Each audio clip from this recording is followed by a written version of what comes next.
नमो सिद्धाणं नमो आयर्याणं नमो वज्रायाणं नमो लोये सविसाहूणं। बोल देवादेव श्री आदिनाथ भगवान की जय हो। चिंतामणि पार्श्वनाथ भगवान की जय हो। भगवान महावीर स्वामी की जय हो। आचार्य श्री आदि सागर महावीर की थी। विमल सागर आचार्य गुरु भाई सरमती सागर जी गुरु महाराज की जय हो।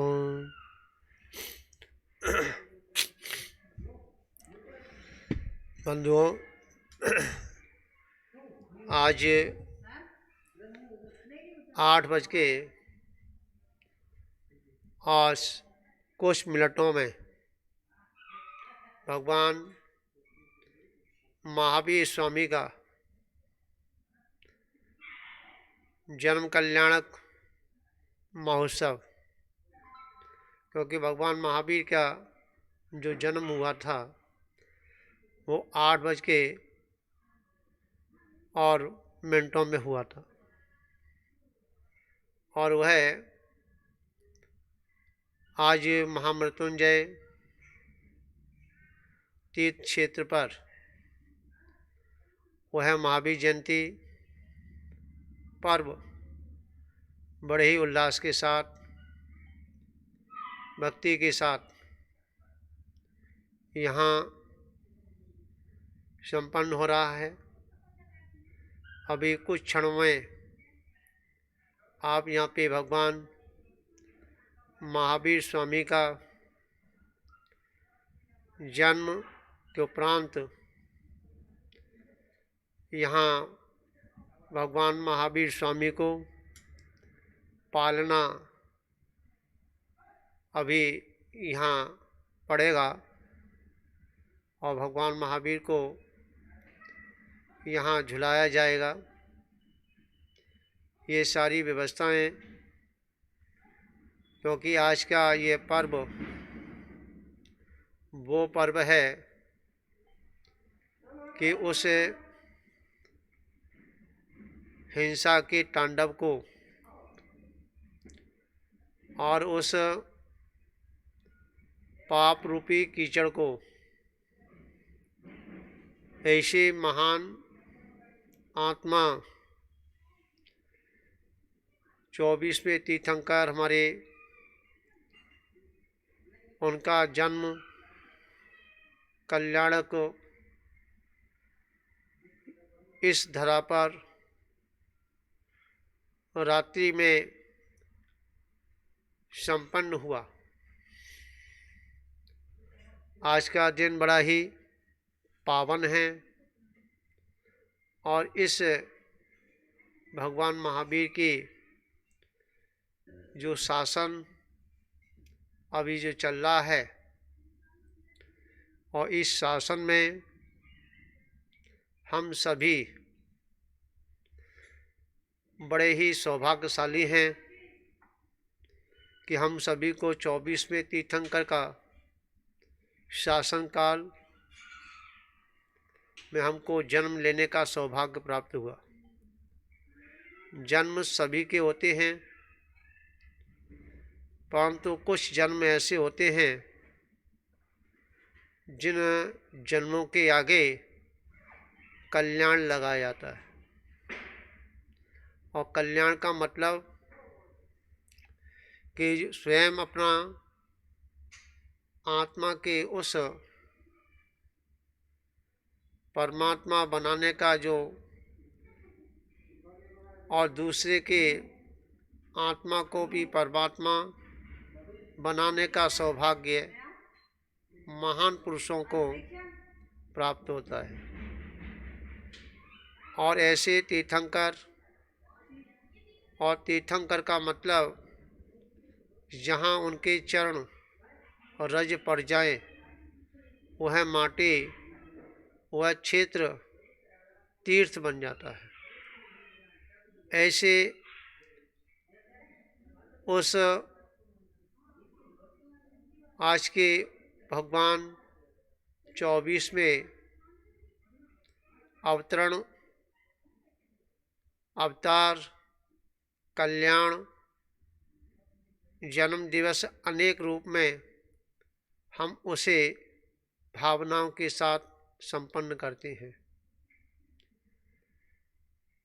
कुछ जीव ऐसे होते हैं, कुछ आत्माएं इस प्रकार की होती हैं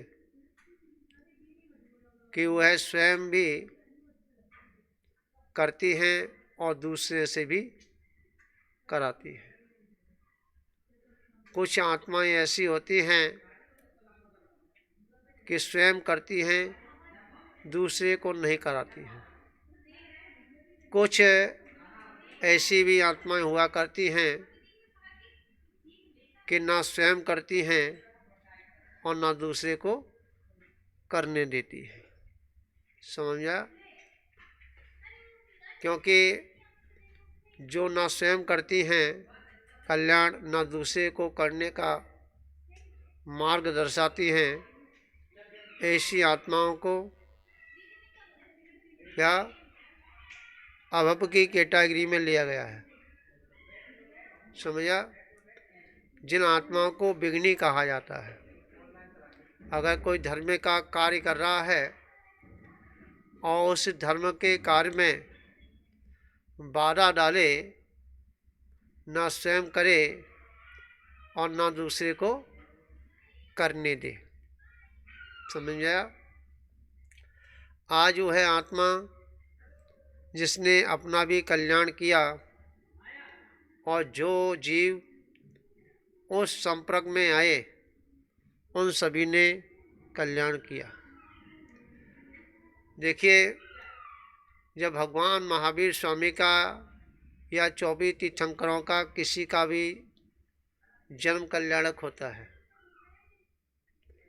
भगवान का जन्म होता है, तो तीनों लोकों में एक समय के लिए शांति हो जाती है। नरक निगोद में भी शांति होती है और उस शांति के उस क्षणों में जो जीव अपनी आत्मा की विशुद्धि बढ़ा लेता है, वह जीव अपने उस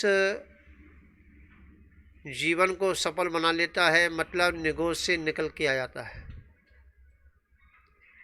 और एक विशेषता और है कि जब भगवान का जन्म होता है और जन्म होने से पूर्व 9 माह और 6 महीने गर्भ से आने से पहले नगर में रत्नों की वर्षा होती है।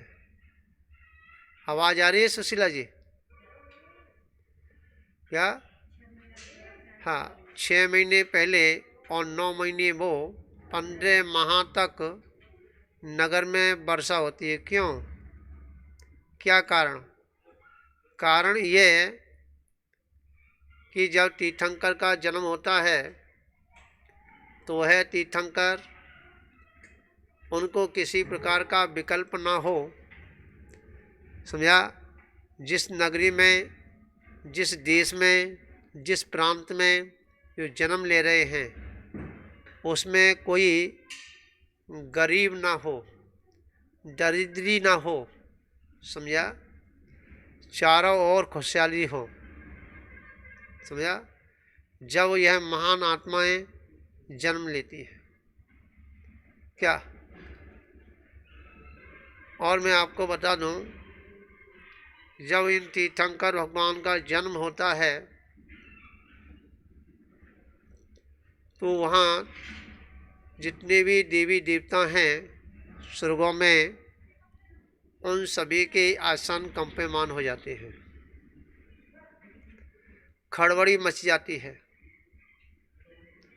क्या? जितने भी पात्र होते हैं बजने वाले, वह सभी अपने आप बजने लगते हैं। बिगर बाजे बजा ही वह वाजत्र ध्वनि निकालना प्रारंभ कर देते हैं और इस संकेत को सुनकर के और जो है स्वर्गों में चतुर्काय के देवों में जब ये अथ से घटित होता है तो अवधि ज्ञान लगा करके 100 धर्मेंद्र, और जब उस अवधि के माध्यम से जानते हैं कि कुंडलपुर में और सिद्धार्थ के घर और त्रिशला माता के आंगन में, समझा क्या हुआ है? भगवान महावीर का, तीर्थंकर भगवान महावीर उस समय नहीं थे, बाद में नाम रखा गया, तीर्थंकर भगवान का जन्म हुआ है। विचार करना थोड़ा सा। और जब चतुर्णकाय की सेना देवों के लेकर के और कुंडलपुर की ओर चलते हैं ऐरावत हाथी को लेकर के, तो उसका विस्तार अगर किया जाए तो मैं जानता हूँ कि महीनों लग जाए, फिर भी उसका विस्तार पूरा नहीं कर सकते, समझा? एक एक सूंड पर कमल, कमल के ऊपर पंखुड़ियों पे अप्सराएं, समझा? ऐरावत हाथी का बड़ा विस्तार होता है, और इतना विस्तार होने पर भी वह छोटा रूप भी धारण करता है, बड़ा रूप भी धारण करता है, गली में घुस जाता है, समझा? और मैदान में भी चलता है। ये उसकी विक्रिया होती है। क्योंकि देवों की जो भी वस्तुएं हुआ करती हैं उनमें यह ईंट पत्थर के मकान, समझा, बाधक नहीं होते, समझा? तो वह भगवान का वह महोत्सव मनाने के लिए जब वहाँ से चलते हैं सची को लेकर के, और जब इंद्र जब आंगन में, जब उस दरबार में, उस महलों में जब पहुँचता है तो सच्ची से कहता है जाओ, मैं तो नहीं जा सकता, क्यों परसोती घर में मैं कैसे जाऊं, आप ही जा सकती हो, समझा? और वो आज्ञा दे देता है, और आज्ञा देता है तो वो कैसे लेके आऊं? अगर लेके आऊं तो माँ को कितनी पीड़ा होगी, हाँ? तो एक बालक मायामयी बना करके इंद्र जो है इंद्राणी को सौंपता है, और कहता है कि जाओ इस बालक को माता के बगल में लिटाना, और उस बालक को तीर्थंकर भगवान को और लेके आना। जैसे ही वह इंद्राणी उस बालक को लेकर के जब त्रिशला माता के पास पहुंचती है, और उसकी चमक, उसका प्रकाश, उस मुखराग को देख करके वह इंद्राणी अपने को धन्य मानती है। क्या मानती है, समझा? और उसका प्रथम दर्शन इंद्राणी करती है, और उस तीर्थंकर का दर्शन करते ही और उस इंद्राणी का क्या होता है कि स्त्री पर्याय का छेदन हो जाता है। क्या हो जाता है? स्त्री पर्याय का छेदन हो जाता है। अब देखिए यहाँ कहते हैं कि आज वर्तमान में जो झगड़ा थोड़ा सा चल रहा है कि स्त्रियों को, ठीक है, स्पर्श नहीं करना चाहिए, तो मैं आपसे पूछ रहा हूँ कि जब उस तीर्थंकर बालक को देखने पर, उस बालक को निहारने पर, जब उस इंद्राणी का, जो कि इंद्राणी के ऊपर कोई भी संयम नहीं होता, क्या इंद्राणी के पास कोई भी संयम नहीं होता, समझा? कब उसके विचार बिगड़ जाएं, क्या समझ में आया? कब उसके बन जाएं, परंतु वो इंद्राणी जैसे ही उस बालक को देखती है और उस इंद्राणी के जो स्त्री पर्याय का छेदन उस दर्शन मात्र से स्त्री पर्याय का छेदन हो जाता है। समझ में आया? और जब वो है इंद्राणी उस बालक को जब लेके चलती है और इंद्र जो है उस बालक के इंतजार में व्याकुल होता है। क्या होता है? इधर उधर झांकता है कि वो जल्दी से भगवान तीर्थंकर मेरे नज़दीक आए। कहाँ आए? मेरे नज़दीक आए, मैं उस तीर्थंकर का मुखड़ा देख करके हाँ मैं धन्य हूँ। समझ आया? और जब तीर्थंकर बालक को लेके जब इंद्राणी आती है, बहुत से प्रयत्न करती है, बहुत से प्रयत्न करता है उस बालक को लेने के लिए, फिर इंद्राणी उसे क्या नहीं देती है। यहाँ तक इंद्र कहता है कि हे इंद्राणी, मेरा सब कुछ ले लो। क्या? मेरा सब कुछ ले लो, मेरे स्वर्गों का सारा वैभव ले लो, परंतु तो यह तीर्थंकर बालक मेरे को दे दो। तो इंद्राणी क्या कहती है कि हे नाथ, हाँ आप जो कह रहे हैं कि सब कुछ ले लो, हे नाथ आप तो नाथ हैं, परंतु मेरे पास तो नाथ के नाथ हैं। समझा? समझ आया नहीं आया? आप मेरे को लालच दे रहे हैं, मैं लालच में नहीं आने वाली। समझा? मैं लालच में नहीं आने वाली। और वह बहुत प्रयत्न करने पर जब हाथ जोड़ता है, यहाँ तक नौबत आ जाती है कि इंद्र जो है हाँ इंद्राणी के सामने झुक जाता है। हाँ क्यों इंद्राणी के आगे झुकता है? कि तीन लोक का नाथ है, नाथों का नाथ है, समझा? उसके आगे झुक रहा है। समझा? विचार करना। और उस बालक को, वो तीर्थंकर भगवान को जब इंद्र लेता है हाथों में, हाँ तो उस बालक को निहारने के लिए एक आंख नहीं, दो आंख नहीं, कितनी आंखें? सहस्र आंखें, और फिर भी तृप्त नहीं होता। उसका कारण क्या? उसका कारण ये कि उस भगवान के 1008 क्या शोभायमान शरीर पे चिन्ह हुआ करते हैं।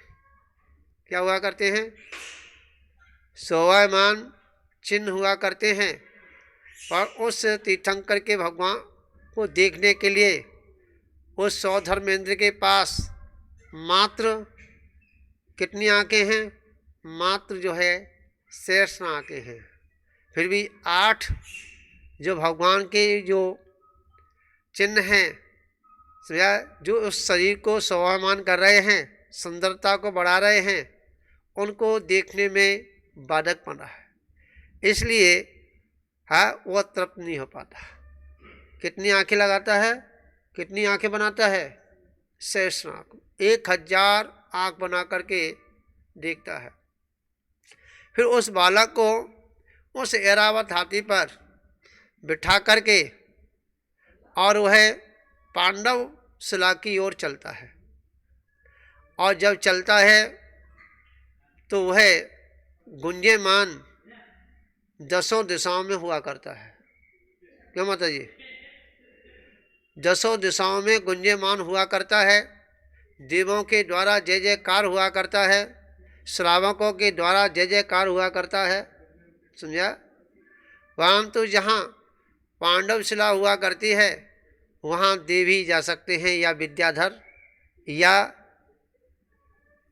रिद्धिधारी मुनि ही जा सकते हैं। सामान्य वहाँ मनुष्य नहीं जा सकते। समझा? और जब अभिषेक होता है, वैसे हमारे दिगंबर में ऐसी शंका वाली बात नहीं, परंतु हमारे उस भगवान महावीर स्वामी को दूसरी समाज और है जिसको सौतम्बर समाज कहते हैं। समझा? उनके यहाँ कुछ ऐसी कमंती, उससे हमारा कोई घाटा नहीं। हल्ला हो रहा है, समझ में आया? तो कहने का तात्पर्य यहाँ ये है कि उन सौतम समाज के उस कथन शैली में आया कि उस बालक को, वो तीर्थंकर को जब पांडव शिला पर विराजमान किया और जब ऐसे विशाल एक कलश नहीं, दो कलश नहीं, सैकड़ों नहीं, 1008 कलश थे। कितने? 1008 कलश। और उन 1008 कलशों के, समझा, एक कलश की अगर देखा जाए, क्या देखा जाए? अगर देखा जाए कि उस जो उसकी गहराई है कलश की 8 योजन की होती है, और जो उसका कलश का जो पेट होता है गोलाकार, वह 4 योजन का होता है, और जो उसका मुखड़ा होता है, समझा, वो 1 योजन का होता है। एक कलश का विस्तार इस प्रकार का, अगर एक कलश अगर किसी सिटी में अगर डाल दिया जाए तो ना मकान दिखेंगे ना रहने वाले दिखेंगे। समझ में आया नहीं? और ऐसे विशाल 1008 कलश पंक्ति पर, मतलब उसे उस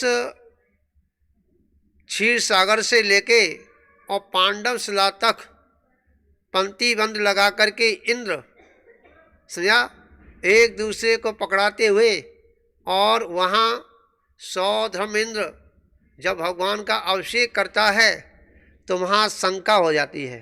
दिगंबरियों के परंपरा से नहीं, सौतमरियों की परंपरा से है। शंका हो जाती है कि छोटा सा बालक है, समझा, नव शिशु बालक, और इतने विशाल विशाल कलशों को कैसे सहन करेगा, समझा। तो वह भगवान महावीर, समझा, हाँ, हाल के जन्मे, समझा, और वह तीर्थंकर भगवान अपने सीधे हाथ का अंगूठा दबा देते हैं और सुमेरु पर्वत भूकंप आ जाता है। क्या जाता है? झूमने लगता है, हिलने लगता है, समझा, और उस इंद्र की शंका समाधान हो जाती है, समझा, शंका खत्म हो जाती है। और जब भगवान का अभिषेक करते हैं और जो उसका गंधोदक होता है, लोग कहते हैं कि उसे क्या, बस थोड़ा सा करो, थोड़ा सा करो। कितना करो? हाँ, जल बिगड़ जाएगा, हाँ, इधर जाएगा उधर जाएगा। और उस गंधोदक में, हाँ, इंद्र जो है कीड़ा करते हैं। क्या करते हैं? कीड़ा करते हैं, समझा, मतलब होली खेलते हैं, समझा, कीड़ा मतलब होली खेलते हैं, समझा। और उसमें जो जल है मात्र खत्म हो जाता है और कीचड़ रहती है, उससे वो कीचड़ भी लगाते हैं। समझ में आया? विचार करना। उस गंधोदक की महिमा अगर आप सुनते ही हैं, परंतु उस बालक का जब वो अभिषेक होने के उपरांत जो सच्ची इंद्राणी हुआ करती है, उसे स्वच्छ वस्त्र से उसका मार्जन करती है, मतलब उसे पोंछती है, और उसे पोंछ करके, और वह जब उसकी एक बूंद जो है क्या गाल पे लगी रह जाती है, समझा, तो ऐसे हीरा जैसी चमकती है, समझा। पर वो वहाँ की बूंद नहीं, वो परछाई पड़ रही थी, समझा। उसको छुड़ाने की वहाँ है, हाँ, जो भी है, हाँ, इंद्राणी की जो नाग में जो, हाँ, लौंग पहनी रहती ना, उसकी जो मणि थी उस गाल पे उसकी परछाई पड़ रही थी, उसकी चमक के उसे छुड़ाने के लिए बहुत प्रयत्न कर रहे, परंतु वो छूट रही नहीं थी। समझा?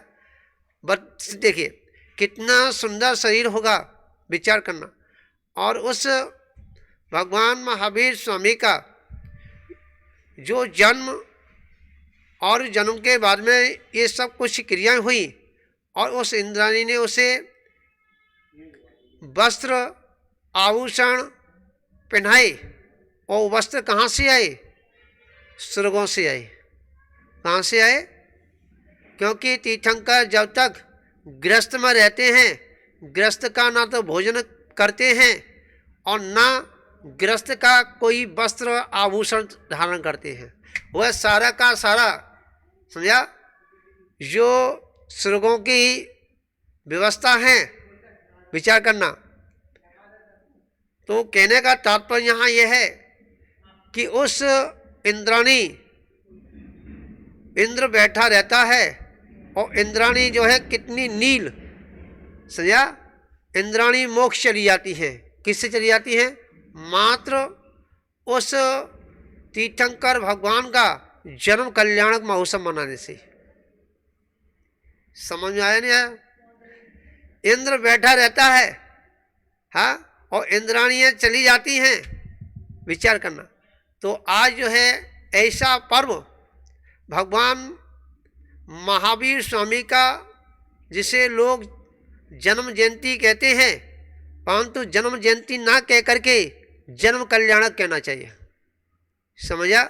जयंती तो उन लोगों की होती है जो नेता लोग होते हैं, समझा, परंतु ये नेता नहीं, ये तो वो नेता हैं, इनके आगे कोई उपाधि नहीं है। समझा? तो क्या है कि इन तीर्थंकरों ने जो जन्म लिया, जन्म कल्याणक मनाना चाहिए, जन्म दिवस नहीं, जन्म जयंती नहीं। जन्म दिवस तो गृहस्थों का मनाया जाता है, जन्म जयंती जो है, समझा, जो सामान्य महान पुरुष होते हैं उनकी मनाया जाता है, परंतु जन्म कल्याणक तीर्थंकर भगवान का मनाया जाता है। समझा? जैसे हमारे रामचंद्र जी हैं, उनका जन्म कल्याणक नहीं, जन्म जयंती मनाई जाती है। समझा?